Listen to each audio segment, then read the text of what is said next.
I'll tell you a story. You take an antibiotic for your cold or sore throat or something like that. Have you taken that in the past? The first thing you notice the next day is you have no taste in the mouth. Your idli becomes very insipid. Your chicken becomes tasteless. Do you know why? There you need about a few million germs in the mouth to get you the taste. They are your friends. We live in symbiosis. We are dependent. I am dependent on the germ. Germ is dependent on me. Without me, the germ cannot survive. Without the germ, I cannot survive. Now then, what I have done? It's nothing. Mouth is nothing. We have 27 feet of gut, where you have billions of germs which are absolutely necessary for you. You kill them. A few of them you kill. So next day, after taking antibiotics, see the consistency of stool in the morning. Totally different. Some people get constipated, some people get diarrhea. It's totally different because the normal processing cannot go on without the germs. That is not all. I am not worried about that. Your whole immune system's head office. You know, Peter's head office is in Chennai, though he works even in London and Timbuktu, and the other day he was in some other place. The head office of our immune system is in the gut, between the mouth and the anus. And you are knocking off the head office, and your immune system falls each time you take an antibiotic. Can you believe that? Inviting all kinds of diseases, from common cold to cancer. And it will take an ordinary course of time, 2 to 3 weeks for you to regain your appetite after stopping the antibiotic, to get back your original consistency of the stool, and to feel well. So in short, all that we do is the problem. Now why do we run to doctors for every single thing? Yes. A study in Canada showed when 1,000 people become sick in society, one man reaches the tertiary hospital. Do you understand that? And what do we teach students in the college, medical college? I'm an ass of a teacher in the medical college for about half a century. We teach on that 1% case as 100% representation of society. You understand that? What chest pain I teach in the medical school is a heart attack chest pain only. But what chest pain happens in society is wife's problem chest pain, husband's problem chest pain, money chest pain, headache chest pain, Peter's chest pain, bmhegde's chest pain. Did you understand that? 99.9% of the chest pains occur in the mind, which is in the chest also. And only 0.1% is due to heart attack. But a doctor who goes out of the medical school has this tunnel vision. Anybody has a chest before he says pain angiogram, when he says pain angioplasty, when he says pain twice bypass surgery, when he says pain fourth time you send him to heaven. This is the teaching.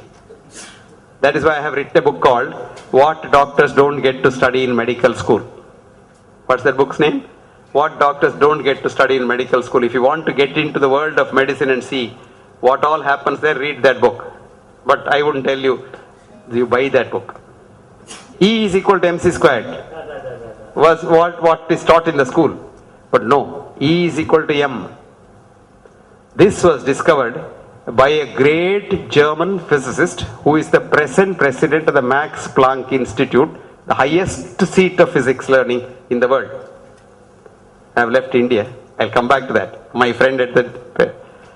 This man's name is Hans Peter Dior. H-A-N-S.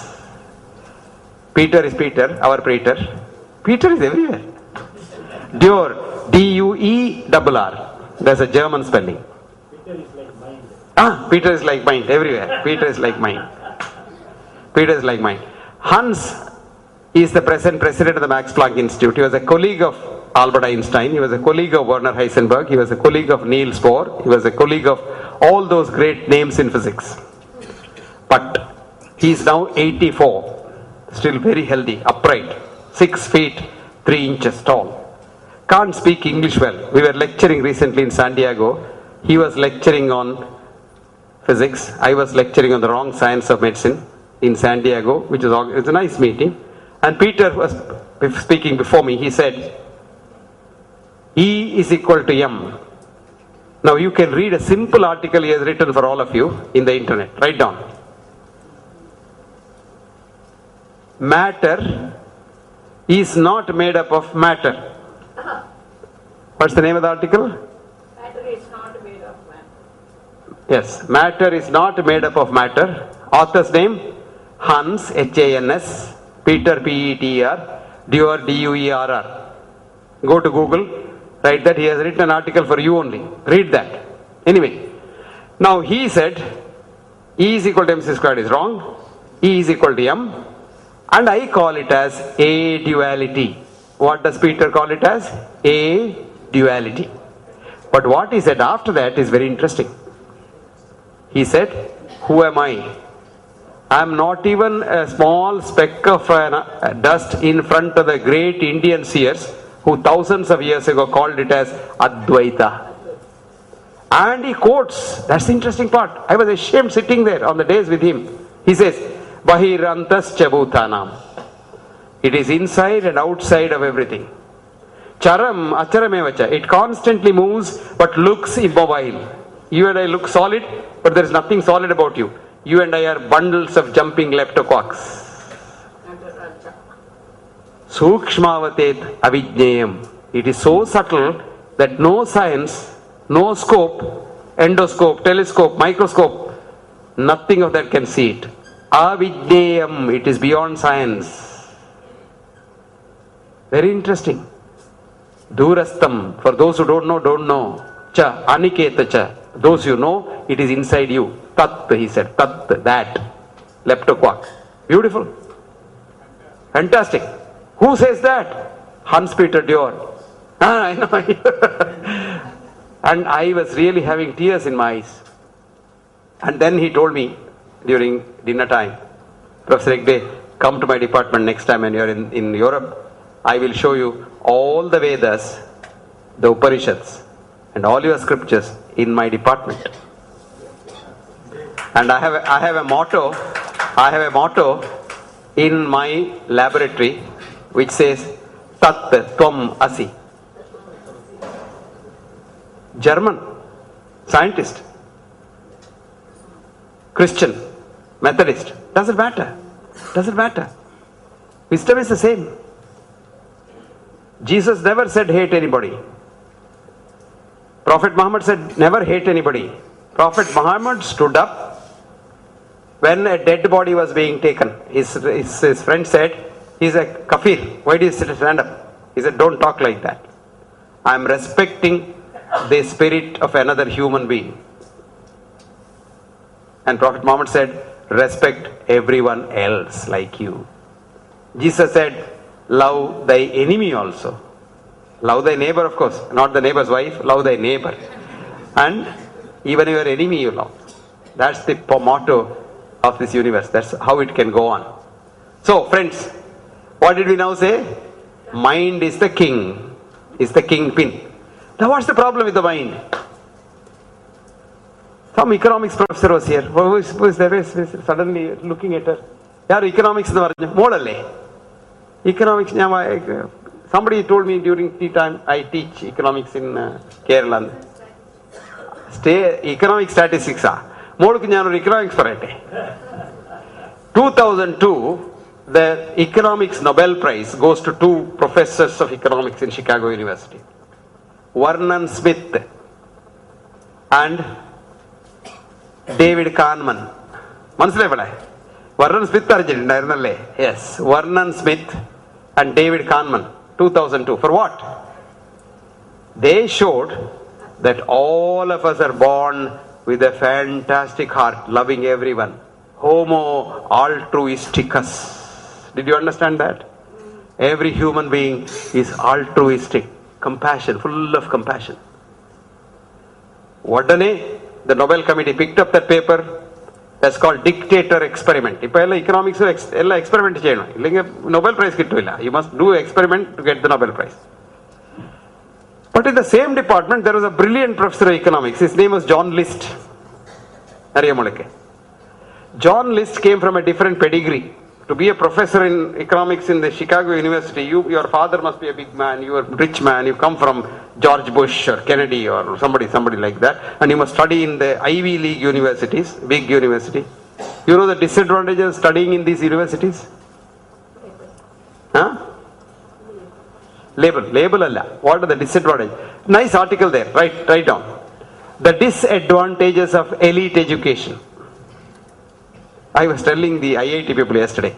The IIT, oh, they're very big people. You know. IIT, IIT ordinary engineering college, IIT, they have a chip on their shoulder. He said, you must be all asses coming here because you have got an exclusive education, you know. Microscopic minority of Indians can reach there because majority didn't have proper nutrition, no hippocampus major, they could mug up as you could mug up. And you are the best muggers in the world. And that's all what you have been doing, you know. You can't think because thinking is stopped.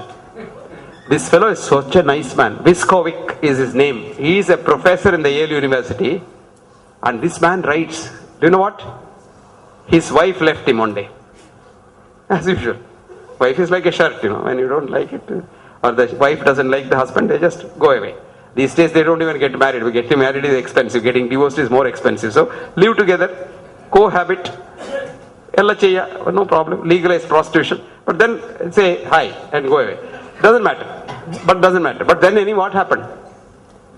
He had to get a servant to look after the house. But the first time he realized he could not converse with the servant because she came from a different strata of society. Ivy League, Yale University, you know, he came from a rich house, had education in private universities, came to Yale, became professor, and never realized there are poor people also. This lady's culture was different. She had nothing to eat and otherwise he won't come and work in this house. He was uncomfortable talking to her. Then he analyzed himself and found out that this kind of exclusive education makes you a useless human being because your mind is all primed only to get at that level and nothing more than that. And today, do you know, all Ivy League universities have lost their status in the universal education. Yale, Princeton, Harvard, none of them are in the first list. They are not even in the first 10 in the world because they found out that in Harvard, 47% of the professors are on the payroll of the drug companies or industries and teaching what the industry wants them to teach. And then, if you once get into the Harvard, you must be a big mugger. After that, you get only A rank because their piece is Harvard people cannot get B rank. So even if he's an ass in Harvard, he will get an A rank, and if he's not able to get an A rank, they'll give him a special examination and coach him and make him get an A rank. All this has come out in the open now. So we are much better. My friend, Indian universities are much better. Okay? He is happy now. Disadvantages of elite education. Elite education. Okay. Now what were we talking about?